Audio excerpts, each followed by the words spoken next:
इसमें कोई शक नहीं कि उपराष्ट्रपति जगदीप धनखड़ ने अपने संवैधानिक पद पर रहते हुए जिस तरह सुप्रीम कोर्ट की कार्यप्रणाली, माननीय जजों की मनमानी, न्यायपालिका में भ्रष्टाचार, न्यायाधीशों की नियुक्ति प्रक्रिया, शासन के सभी अंगों की सीमाओं तथा संवैधानिक व्यवस्थाओं पर खुलेआम बगावत का बिगुल फूंककर पूरे देश में एक बहुत बड़ी बहस छेड़ दी है। लेकिन यह भाषण जगदीप धनखड़ का कोई पहला या आखिरी बगावती भाषण नहीं था। ऐसा लगता है कि दूरदर्शी धनखड़ को देश के ताज़ा हालात का महीनों पहले से ही पूर्वाभास हो जाता है।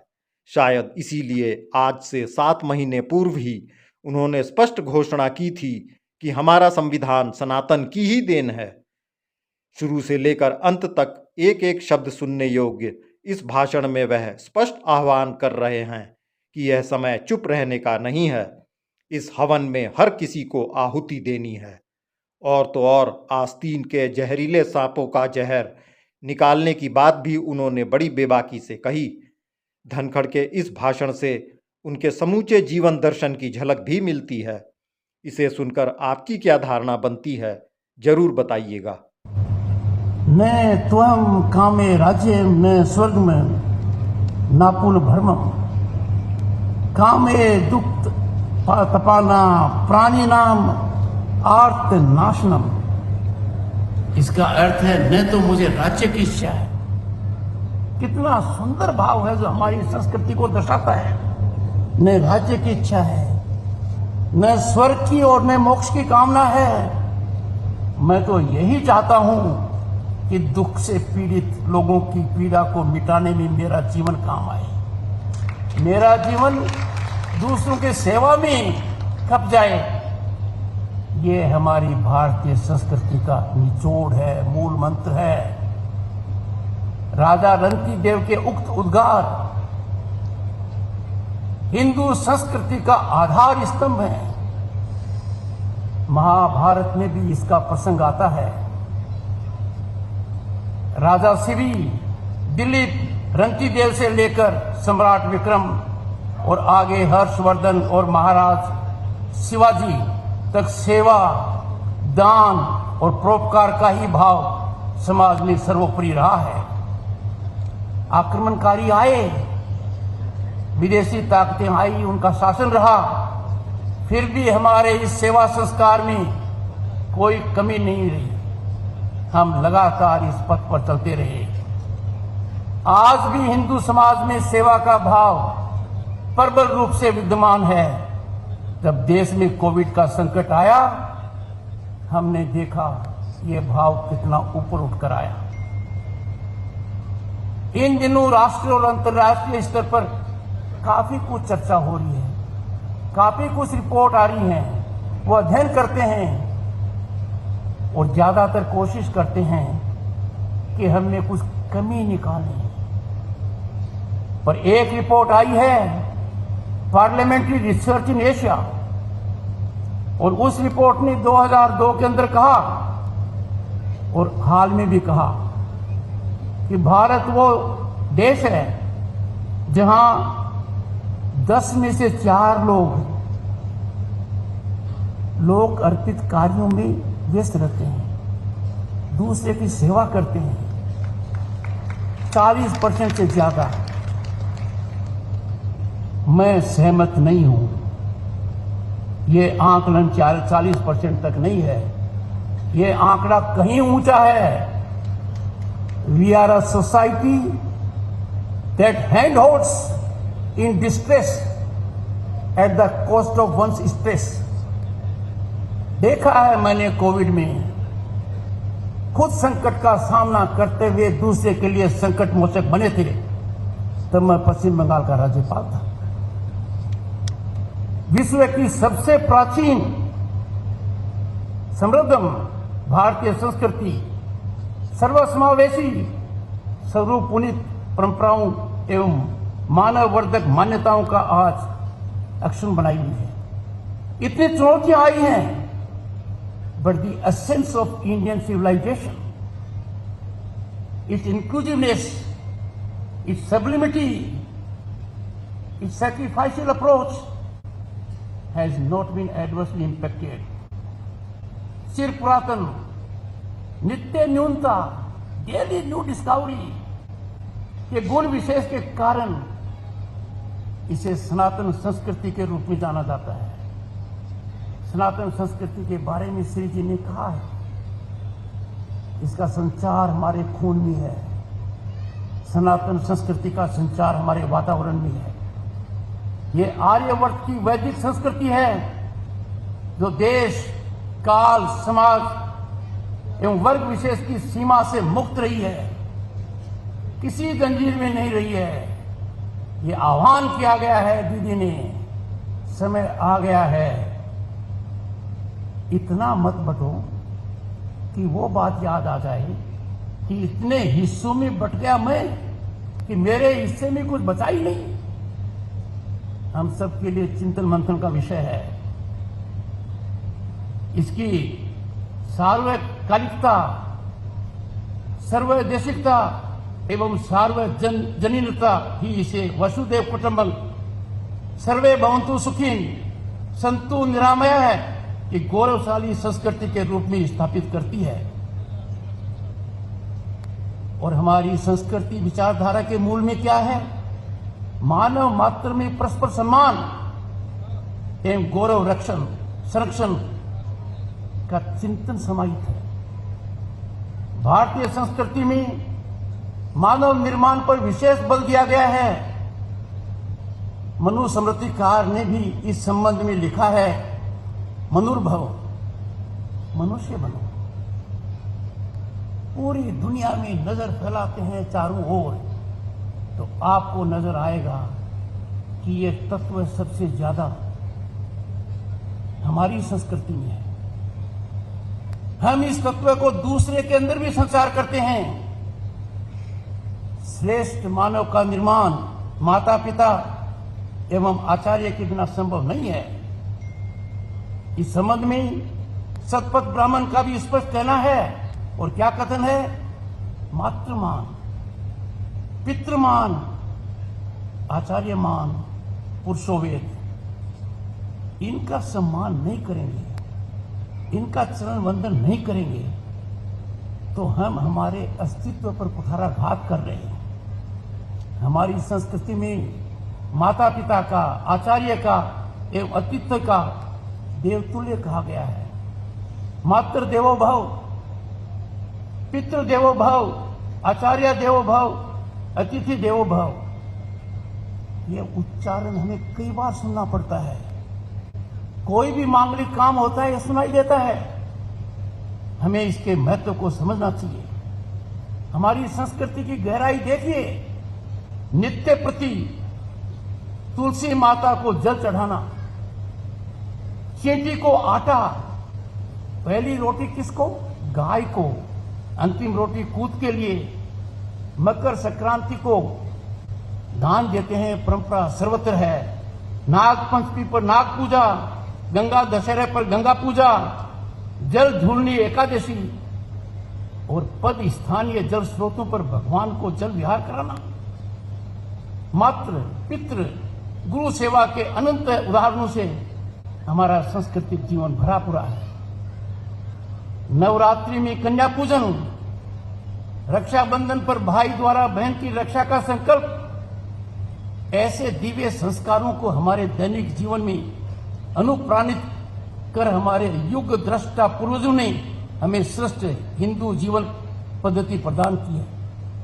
नजर फैलाइए,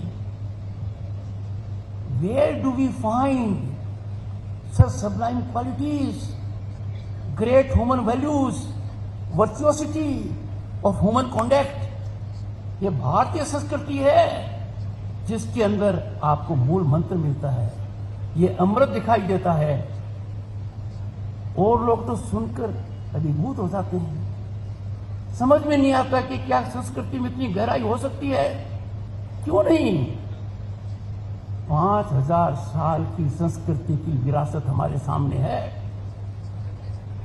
हिंदू जीवन शैली अपने में विभिन्न उपासना पद्धतियों, मत एवं दर्शन को समाहित की हुई है।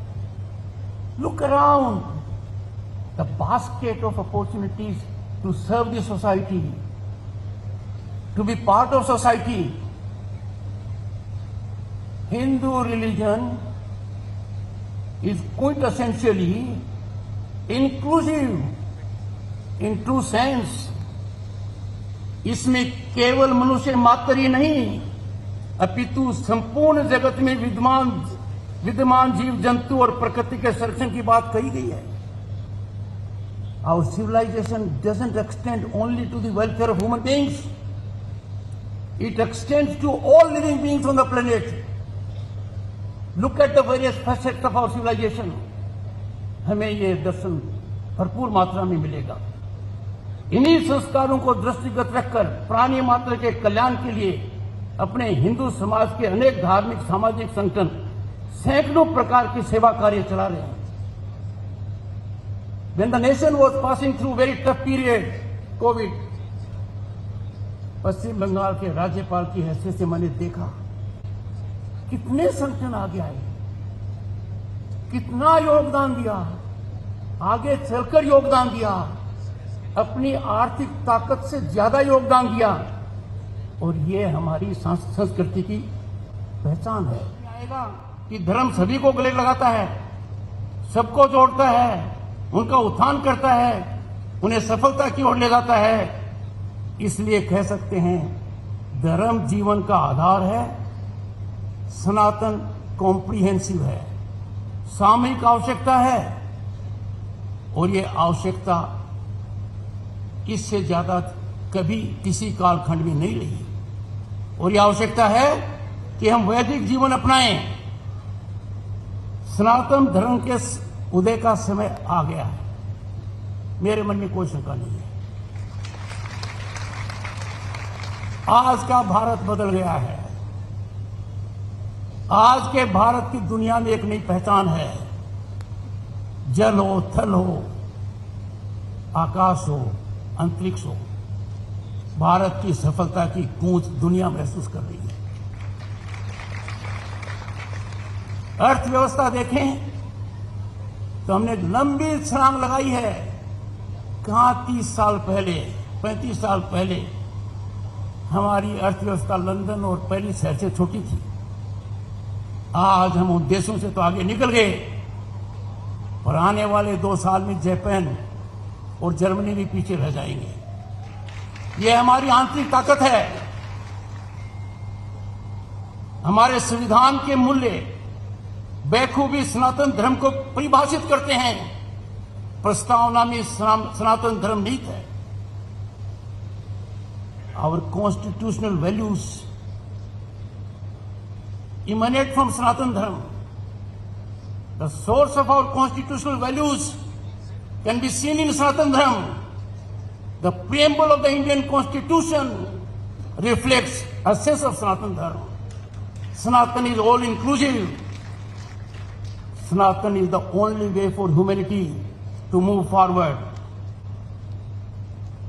ये सनातन की तो देन है कि वसुदेव कुटुंब की बात करते हैं और हमने तो इसको दुनिया में प्रसार कर दिया है और दुनिया ने ग्रहण कर लिया है. जब भारत ने G20 का आयोजन किया, one of the most impactful, well organised, globally acclaimed G20, the motto was one earth, one family, one future. उन्होंने भारत में आकर देखा, this is ground reality here. The world is taking it, is receiving it. As a matter of fact, the world is very keen to adopt the philosophy of Bharat. हमारे सामने कुछ ऐसे मुद्दे हैं जो चुनौतीपूर्ण हैं, जिनका समाधान विश्व को भारत ही दे सकता है. Climate change is existential challenge. हमारे पास रहने का दूसरा प्लेनेट नहीं है धरती के अलावा.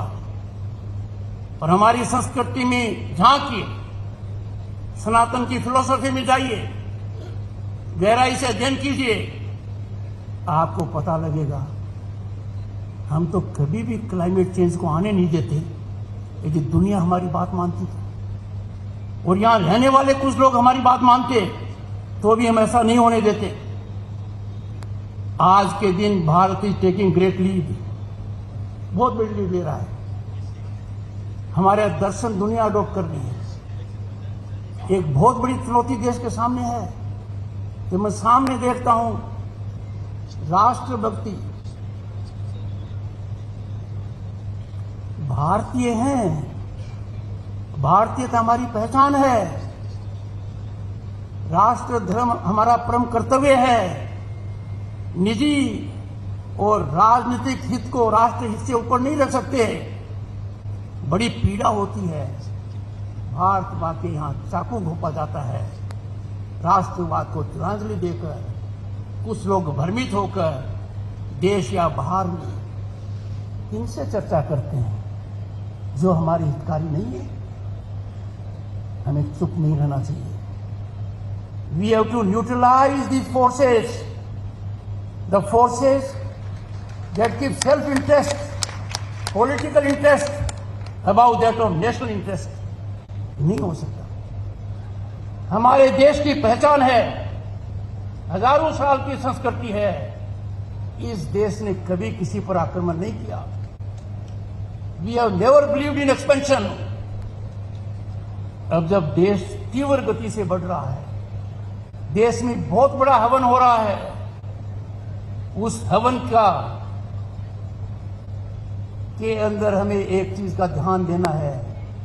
उस हवन में हर किसी को आहुति देनी है, क्योंकि उस हवन का उद्देश्य है, पूर्ण आहुति है, 2047 में भारत विकसित राष्ट्र बने। भारत के प्रधानमंत्री ने यह सपना देखा है, और यह सपना 2014 में नहीं देखा, क्योंकि तब हालात सपने देखने की नहीं थी, तब हालात सुधारने की थी।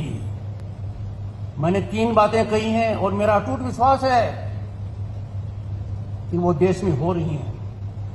2014 में शासन रॉकेट की तरह ऊपर उठा। जब रॉकेट ऊपर उठता है बड़ा जोर आता है। When a rocket is launched, maximum energy is consume, पूरी ताकत लग जाती है, क्योंकि विफलता की बहुत संभावनाएं होती हैं। उस समय का वातावरण था, देश निराशा में था, लोग अपने आप को असुरक्षित महसूस कर रहे थे। एक अच्छा काम हो गया, रॉकेट टुक ऑफ। 2019 में rocket went beyond gravitational force, गुरुत्वाकर्षण से ऊपर निकल गया, गति पकड़ ली।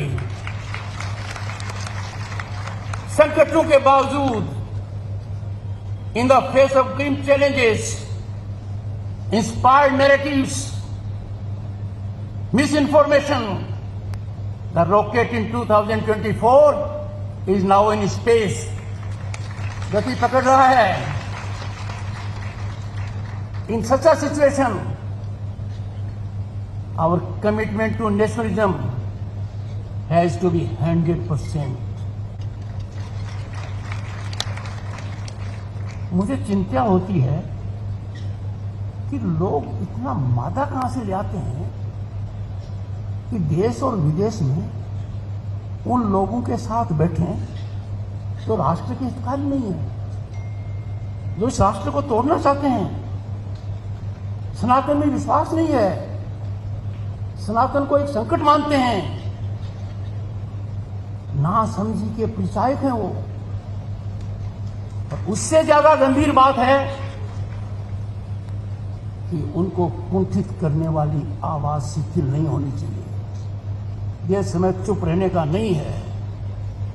यह शताब्दी का महत्वपूर्ण पड़ाव है। यह शताब्दी भारत की है। यह शताब्दी सनातन धर्म की भूमि की है। यह शताब्दी विश्व केंद्र बनेगा। हजारों साल पहले जब हम थे वहां, we are on way to regaining it. इतिहास में देखिए, world's most prestigious institutions were in India. Nalanda, Takshashila, नाम गिनाते गिनाते थक जाऊंगा। वो कैसे खत्म हुई, थोड़ा देखिए। आजादी के बाद संकट कोई कम नहीं आया। आजादी को 18 साल हुए थे। जैसे किसी व्यक्ति के जीवन में 18 साल होते हैं, उसको गाइडेंस की आवश्यकता होती है, उसको मदद की आवश्यकता होती है, और प्रजातंत्र पर एक बड़ा प्रहार हुआ, करूर प्रहार हुआ, और देश में आपातकाल लग गया। श्रीमती इंदिरा गांधी ने आपातकाल लगाया खुद को बचाने के लिए, खुद की कुर्सी को बचाने के लिए, लाखों को जेल में दे दिया। आजादी में जिन लोगों ने अपना लहू दिया था, उनकी आत्मा तड़पती रह गई। कोई अधिकार हमारे पास नहीं रहे। 21 महीने का वो अंधकार रहा। आपको मैं आह्वान करता हूं, आप उस कालखंड को कभी मत भूलिए। वो काला अध्याय हमें याद दिलाना चाहिए कि तानाशाही ताकतें किस तरीके से हमारी संस्कृति को और प्रजातांत्रिक व्यवस्था को छिन्न भिन्न कर देती हैं। आज भी किसी न किसी तरीके से समाज का विघटन करने के लिए, टुकड़ों में बांटने के लिए, सनातन को चुनौती देने के लिए सर उठा रहे हैं। और इसीलिए 2 अच्छे काम हुए हैं। पहला, 26 नवंबर का दिन संविधान दिवस है, ताकि हर नवयुवक को, हर नवयुवती को, हर परिवार को उस दिन का बोध हो, पता लगे हमारे संविधान का क्या मतलब है। और उसी तरीके से 25 जून संविधान हत्या दिवस है, आप याद रखिए। लोग पीड़ित रहे हैं। जयपुर जानता है किन किन को जेल में डाला। अरे जिनको जेल में डाला वो उपराष्ट्रपति बने, जिनको जेल में डाला वो प्रधानमंत्री बने, जिनको जेल में डाला उन्होंने देश की सर्वश्रेष्ठ सेवा की है। आज के दिन क्योंकि भारत तीव्र गति से आगे बढ़ रहा है, हर क्षेत्र में बढ़ रहा है, एक कल्पनीय तरीके से बढ़ रहा है।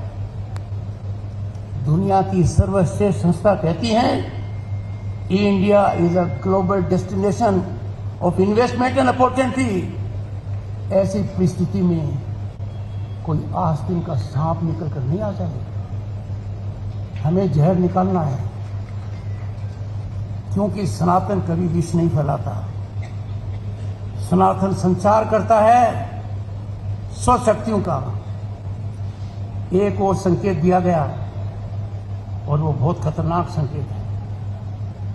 वो देश की राजनीति को भी बदलाव करने वाला है। नीतिगत तरीके से हो रहा है, संस्थागत तरीके से हो रहा है, सुनियोजित षड्यंत्र के तहत हो रहा है, और वो है धर्म परिवर्तन। Sugar coated philosophy is being sold. कहां जाते हैं? They go to vulnerable sections of society. हमारे ट्राइबल लोगों के अंदर ज्यादा इंकर्शन करते हैं, लालच देते हैं। मेरी दृढ़ मान्यता है, we are witnessing very painfully religious conversion in a structured manner as a policy, and this is antithetical to our values and constitutional premises. आवश्यकता है, देयर इज नीड, और अविलंब आवश्यकता है, तीव्र गति से काम करने की आवश्यकता है to neutralise such sinister forces and pernicious designs. हमें सचेत रहना पड़ेगा, हमें तीव्र गति से काम करना पड़ेगा। भारत को खंडित करने के लिए जो लोग आज सक्रिय हैं, उनका आप अंदाजा नहीं लगा सकते। मैं सामने जब देखता हूं राष्ट्रवाद, राष्ट्रभक्ति, पड़ोसी देश में कुछ होता है, और एक व्यक्ति जो संवैधानिक पद पर रहा, केंद्र में मंत्री रहा, वकालत के पेशे में वरिष्ठ अधिवक्ता है, एक नैरेटिव चलाता है, ये भारत में भी हो सकता है। क्या हमारा प्रजातंत्र कमजोर है? अरे एक कालखंड आया था, काला अध्याय इमरजेंसी का, जिसके बारे में मैंने संकेत दिया है। अब भारत में यह संभव नहीं है। वो लोग जो ऐसा कहते हैं किसी भी परिस्थिति में राष्ट्र के हितकारी नहीं है। दूसरा सामने पड़ रहा हूं, नारी सम्मान। कलकत्ता के अंदर एक भयानक घटना होती है।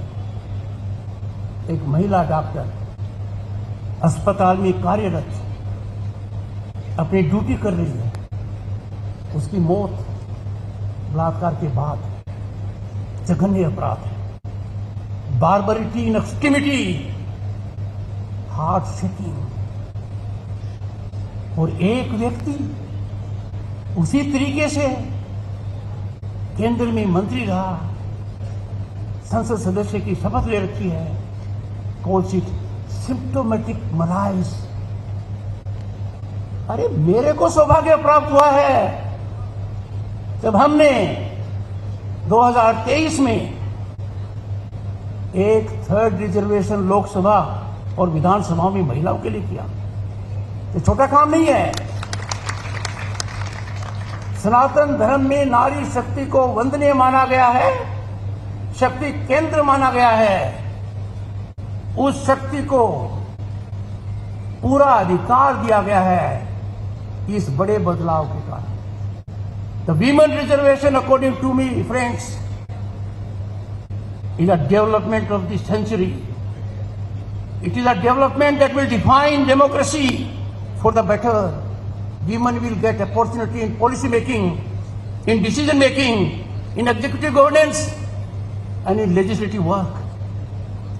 इतना बड़ा काम दुनिया में कहीं नहीं हुआ है। चारों तरफ नजर फैलाइए।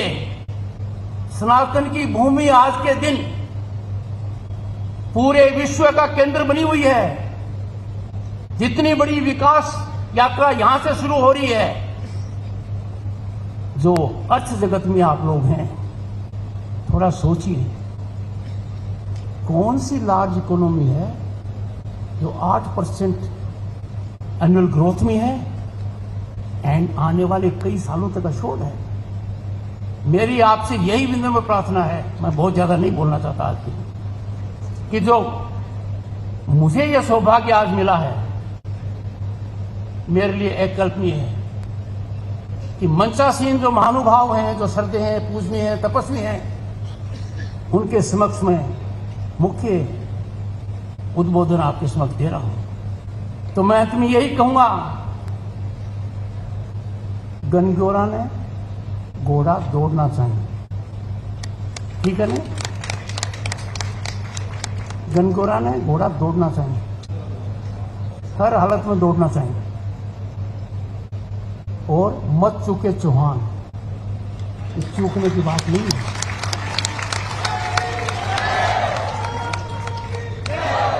आप सक्षम हैं, अपनी शक्ति को पहचानिए